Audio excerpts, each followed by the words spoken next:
하나님 말씀 사무엘상 21장 1절부터 15절까지 교독하겠습니다. 사무엘상 21장 1절부터 15절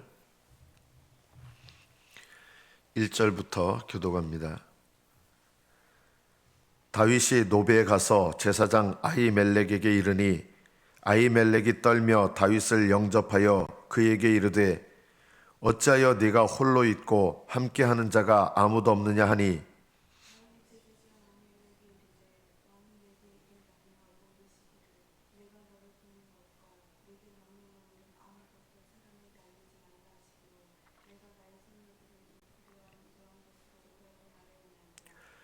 이제 당신의 수중에 무엇이 있나이까? 떡 5덩이나 무엇이나 있는 대로 내 손에 주소서 하니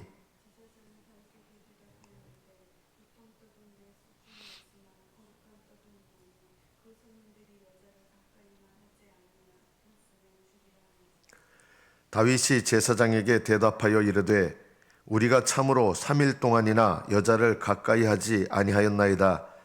내가 떠난 길이 보통 여행이라도 소년들의 그릇이 성결하겠거든 하물며 오늘 그들의 그릇이 성결하지 아니하겠나이까 하며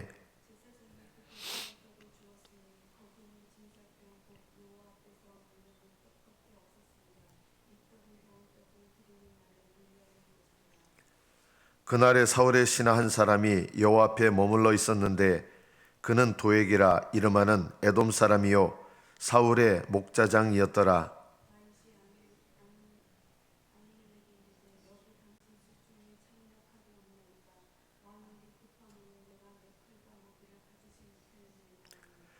제사장이 이르되 네가 엘라 골짜기에서 죽인 블레셋 사람 골리앗의 칼이 보자기에 쌓여 에봇 뒤에 있으니 네가 그것을 가지려거든 가지라. 여기는 그것밖에 다른 것이 없느니라 하는지라. 다윗이 이르되 그 같은 것이 또 없나니 내게 주소서 하더라.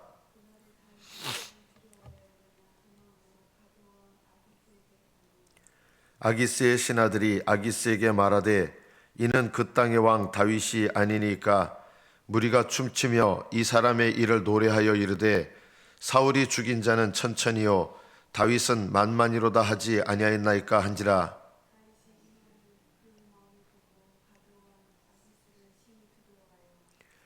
그들 앞에서 그의 행동을 변하여 미친 채하고 대문짝에 그적거리며 침을 수염에 흘리매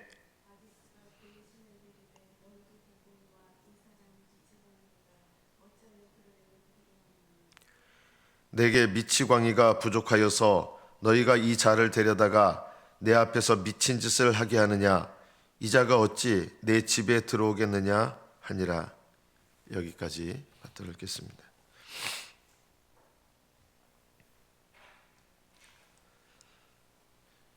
신앙생활은 항상 오늘을 주목하는 것입니다.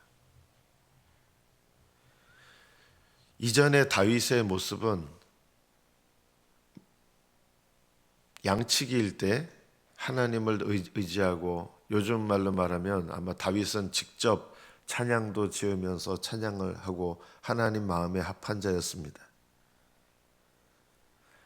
목동일 때 다윗의 믿음은 참 순수하고 하나님을 의지하고 하나님께 감사하고 그런 신앙이었습니다. 그러나 신앙생활은 그 이전의 목동 생활이 전부가 아닙니다. 이제 사울의 부하가 된 상태에서 사울에게 쫓기는 신세가 됩니다.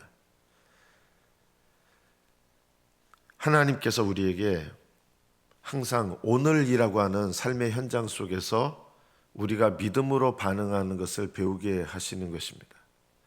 다윗은 그전에는 목동일 때 훌륭한 믿음이었지만 그 믿음이 오늘 사울에게 쫓기는 상황이 되었을 때 동일한 믿음이 되는 것은 아니었습니다. 왕인 사울에게 쫓기는 이 어려운 상황, 이거는 목동일 때 경험했던 거하고는 또 다른 상황입니다. 하나님께서는 이런 상황을 다윗에게 허락하셔서 하나님께서 허락하신 상황 속에서 믿음으로 반응하기를 배우기 원하셨던 거죠. 이것이 신앙생활입니다. 어제까지 잘했던 거 오늘 신앙생활에 도움이 안 될 수가 있습니다. 어제 읽은 말씀은 오늘을 살아가는 나에게 생명의 말씀이 되지는 않습니다. 어제까지 주셨던 은혜는 어제까지 살아오게 하셨던 은혜입니다. 오늘은 오늘을 주시는 은혜, 오늘 베푸시는 은혜가 필요하고 말씀도 내가 오늘 읽는 것이 필요합니다. 가끔 이제 물론 저는 성경 읽는 습관을 갖기 위해서 이렇게 밀린 거를 한꺼번에 읽고 성경 말씀도 그렇게 했는데 그게 한편으로 보면 뭐 습관을 들이는데 나쁜 것은 아니지만 말씀을 읽는 목적이 뭐냐라고 할 때 그렇게 좋은 것은 아닙니다. 우리가 왜 날마다 말씀을 읽어야 되냐면 날마다 나에게 계시되는 주님, 날마다 나에게 계시되는 하나님의 뜻, 날마다 나에게 주시는 하나님의 능력을 힘입는 게 필요하거든요. 그래서 우리는 날마다 말씀 읽는 습관이 필요합니다. 다윗은 사울에게 쫓기는 이 상황 속에서 그전에는 경험하지 못했던 새로운 상황이죠. 이게 얼마나 힘들었겠습니까? 다윗이 선택한 것은 제사장 아히멜렉이 있는 곳으로 먼저 도망을 합니다. 노베에 갑니다. 이 노비라는 곳에서 제사장 아히멜렉에게 이제 좀 거짓말이죠. 거짓말을 해서 떡을 얻어먹습니다. 얼마나 배가 고팠겠습니까? 그냥 아무 준비도 없이 무기도 없이 그대로 도망해가지고 아무 준비 없이 간 상태에서 노베까지 갈 때 이게 배가 너무 고픈 거예요. 거짓말해서 이제 떡을 먹었습니다. 근데 무기가 없잖아요. 도망 다니려면 그래도 최소한의 무기가 있어야 되는데 그래서 제사장 아히멜렉에게 급히 사울에게서 명을 받아 오느라고 아무것도 준비하지 못했습니다. 이렇게 거짓말하고 여기 창이나 칼이 있습니까? 라고 할 때 이 제사장 아히멜렉이 당신이 엘라 골짜기에서 죽인 블레셋 사람 골리앗의 칼이 보자기에 쌓여 에봇 뒤에 있다. 그러니까 다윗이 그것처럼 좋은 게 없습니다 하고 그 골리앗이 쓰던 칼을 받게 됩니다. 여러분 우연이 없는 거예요. 이게 하나님께서 다윗을 도우시는 것이다 이렇게 해석이 될 수도 있겠지만 가만히 보면 이게 우연한 사건은 아닌데 골리앗의 칼을 소유하고 그것을 의지하게 됐다는 게 이게 뭘 말하는 것일까요? 다윗이요. 골리앗과 싸울 때는 하나님을 의지하고 물맷돌을 가지고 싸웠는데 그리고 그 칼을 들었던 골리앗은 그 물맷돌을 들었던 다윗에게 죽었잖아요. 그런데 이제 다윗이 지금 도망가는 상황에서 골리앗의 칼을 소유하게 됐다는 것은 영적으로 어떤 의미가 있겠습니까? 하나님을 의지하던 믿음에서 예전에는 그렇게 의지했는데 지금 이 상황에서는 예전처럼 하나님을 의지하지를 못했던 거예요. 하나님께서 다윗에게 허락한 이런 새로운 상황, 왕에게 쫓기는 이 고통스러운 상황에서 이 상황 속에서 다윗의 믿음은 골리앗과 싸울 때 그런 믿음에서 어떻게 보면 후퇴한 것입니다. 그리고 골리앗의 칼을 하나님이 받았고 그것을 너무너무 기뻐했는데 그것이 뭐냐면 하나님을 의지하는 믿음에서 그전보다 떨어진 거죠. 그리고 이 상태에서 어디로 가게 되느냐? 이해가 되지 않는 놀라운 선택지를 선택합니다. 거기가 어디냐? 이 이스라엘의 원수되었던 나라, 골리앗의 나라였던 블레셋 왕 아기스에게 나아갑니다. 자, 이것은 하나님의 인도하심이었을까요? 아닙니다. 다윗은 아마 하나님의 뜻을 묻고자 노베 제사장 아히멜렉이 있는 이 성막이 있는 곳으로 갔겠죠.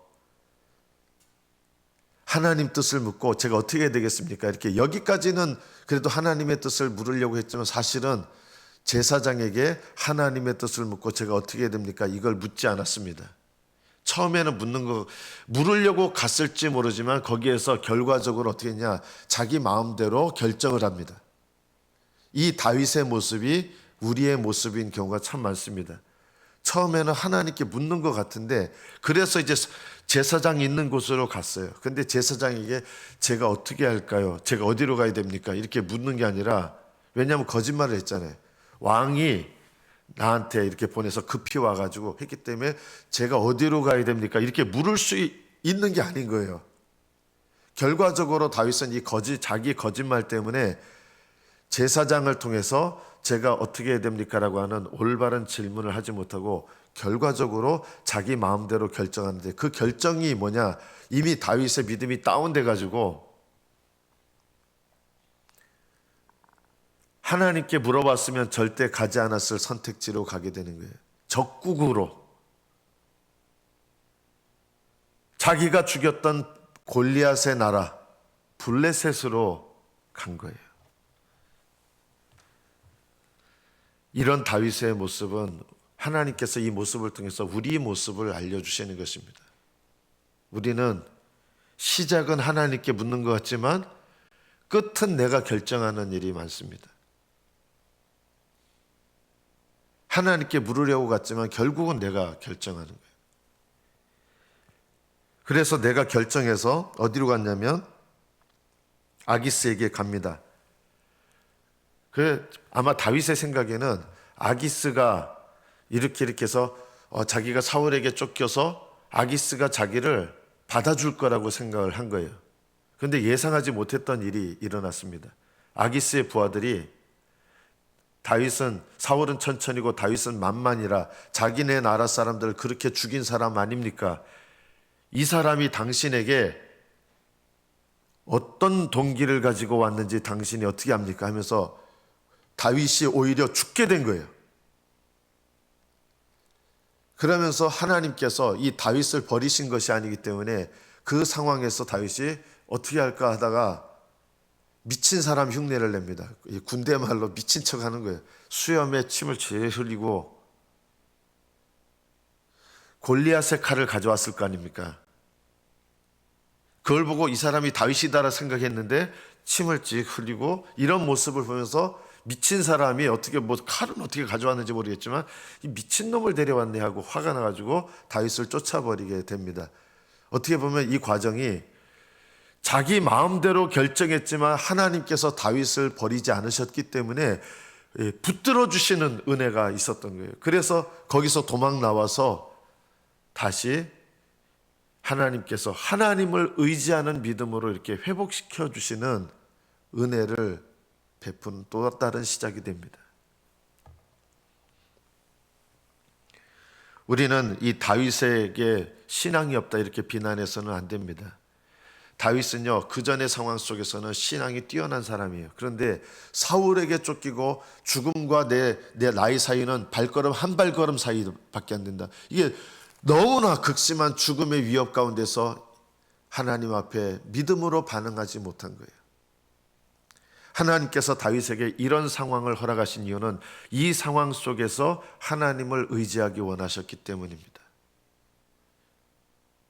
우리는 과거로 자꾸 돌아가면 안 됩니다. 저는 예전에 은연중에 이걸 의지한 게 있어요. 하나님을 진하게 만났던 옛날의 경험들. 그래서 하나님을 내가 인격적으로 만났다. 여러분, 그것이 자꾸 그때로 돌아가면 안 돼요. 인격적으로 하나님을 만난 글로 왜 자꾸 돌아가려고 그러냐면 내가 지금 신앙생활을 잘 못할 때 그걸 의지하는 거예요. 그거는 신앙이 아니에요. 참 신앙은 오늘이에요. 내가 오늘 상황 속에서 미끄러지고 잘못한 것이 있다 그러면 과거를 의지하고 나 그래도 구원받았어 이렇게 하는 게 아니라 오늘 내가 미끄러졌다 그러면 이 상황 속에서 하나님을 의지하고 하나님께 나아가는 것, 이게 필요한 거예요. 이게 신앙생활이에요. 신앙생활은 과거로 돌아가는 게 아니라 과거를 반추하는 게 아니에요. 오늘 하나님이 허락하신 상황 속에서 하나님 의지하고 하나님께 순종하는 것입니다. 저도 이렇게 돌아보면 믿음이 막 흔들리고 넘어졌을 때 과거의 어떤 경험들, 하나님 만났던 경험들, 나 그거 있기 때문에 나는 괜찮을 거야, 이런 생각, 위안을 갖고 싶었던 때가 많아요. 하나님은 그걸 원하시는 게 아니에요. 오늘 내가 실패하고 넘어졌으면 오늘 상황 속에서 하나님께 의지하여 나가는 게 중요한 거지 과거로 돌아가면 안 돼요. 예수님을 믿고 의지한다는 것은 오늘 상황 속에서 의지하는 것입니다. 하나님은 다윗을, 이 믿음이 계속 이렇게 떨어지니까 분별력을 잃어버린 거예요. 올바르게 행동하는 게 뭔지를 잃어버리고 정말 어이없는 선택을 했잖아요. 블레셋으로 간 거예요. 어이없는 선택이에요. 왜 이렇게 됐느냐? 하나님을 의지하지 않고 은연중에 골리앗의 칼을 의지하게 된 거예요. 그 칼로 인해서 다행이다, 만족함을 얻으면서 하나님을 의지하려고 하는 그 믿음에서 더 다운돼 버린 거예요. 하나님은 이 다윗의 모습 속에서 우리에게 말씀하시는 게 있어요. 아무리 힘들어도 오늘 하나님 의지해야 된다. 예수님 의지해야 된다. 오늘 내가 나와 함께 하시는 주님을 의지하는 법을 배워야 된다. 여러분이 아무리 크게 미끄러지고 넘어지셨어도요, 거기서 주님, 오늘 나와 함께 하시는 주님을 의지하셔야 됩니다. 이게 믿음입니다. 다윗은 이런 하나님의 은혜를 경험합니다. 다윗이 미끄러졌지만 그래도 하나님 이렇게 미끄러지는 다윗을 붙들어 주셨기 때문에 아기스와의 이 절대절명의 순간에서 이게 피하는 지혜를 허락하셨지만 어떻게 피합니까? 피하긴 피하는데 좀 부끄러운 모습으로 피하게 된 거예요. 이게 왜 이렇게 됐냐면 이것은 하나님께 불순종한 결과였습니다. 이 상황을 피하게는 하셨는데 믿음으로 피한 것이 아니라 불신앙으로 피하려고 했기 때문에 거기서 피하게 하시는 것도 좀 수치스러운 모습으로 이렇게 피하게 된 거예요. 이거는 다윗이 감내해야 될 부분이었습니다. 아마 다윗은 이때의 일들을 생각하면서 하나님 앞에 내가 믿음으로 반응하고 믿음으로 의지하지 않아서 겪게 된 이런 부끄러운 상황, 어떻게 보면 이제 비로소 깨달았을 거예요. 자기 생각대로 되지 않고 이 블레셋 왕 아기스 앞에서 미친 척을 해야 되고, 하나님은 의지할 때는 그렇게 영광스러운 모습이었는데 이제는 그 적국의 왕 앞에서 비굴한 모습으로, 비참한 모습으로 이 상황을 모면해야 되는 이 부끄러운 모습 속에 있었던 것입니다. 다윗은 그러나 여기서 끝나지 않았습니다. 왜냐하면 하나님께서 다윗을 버리지 않으셨기 때문입니다. 만약에 우리의 실수나 우리의 잘못 때문에 하나님이 그냥 내버려 두신다면요, 우리는 부끄러운 인생이 됐을 거예요. 하나님께서 택하신 자들을 버리지 않으시고 우리의 실수에도 불구하고, 넘어짐에도 불구하고, 우리의 연약하고 비참한 모습에도 불구하고 우리를 떠나지 않으시고 버리지 아니하시고 우리를 그 상황 속에서 붙드시기 때문에 우리가 하나님의 은혜 가운데 거하게 되는 것입니다. 우리는 신앙의 길을 걸어가면서 하지 말아야 될 것이 있습니다. 나의 과거를 자랑하지 마십시오. 그리고 나의 과거 때문에 낙심하지도 마십시오. 과거 때문에 낙심하기보다 오늘 내가 주님께 나아가서 주님을 의지하는 것이 더 중요합니다. 과거를 자랑하면서 과거로 돌아가는 것보다 주님께 의지하고 주님을 높이고 날마다 나를 도우시는 하나님께로 나아가는 것이 참 신앙입니다. 하나님께서 이 상황 속에서 사울을 허락하신 거 어떻게 보면 억울하죠. 자기가 쫓겨다니는 것도 억울하죠. 억울해 보일지 모르지만 억울하지 않습니다. 왜냐하면 이 억울해 보이는 상황 속에서 하나님을 의지하는 법을 배우도록 하나님께서 이것을 허락하셨기 때문입니다. 지금 여러분의 억울해 보이는 상황도 이것조차도 하나님이 허락하신 것이다 믿으신다면 억울한 상황 속에서 원망과 불평을 하는 것이 아니라 하나님께 믿음으로 반응하는 것을 배우게 될 것입니다. 이것이 하나님의 뜻이요 하나님의 방법입니다. 지금 여러분의 상황 속에서 믿음으로 생각하시고 믿음으로 반응하셔서 오늘 나의 삶 가운데 함께 하시고 나를 인도하시는 주님과 동행하시는 복된 믿음 되시기를 축복합니다. 기도하겠습니다.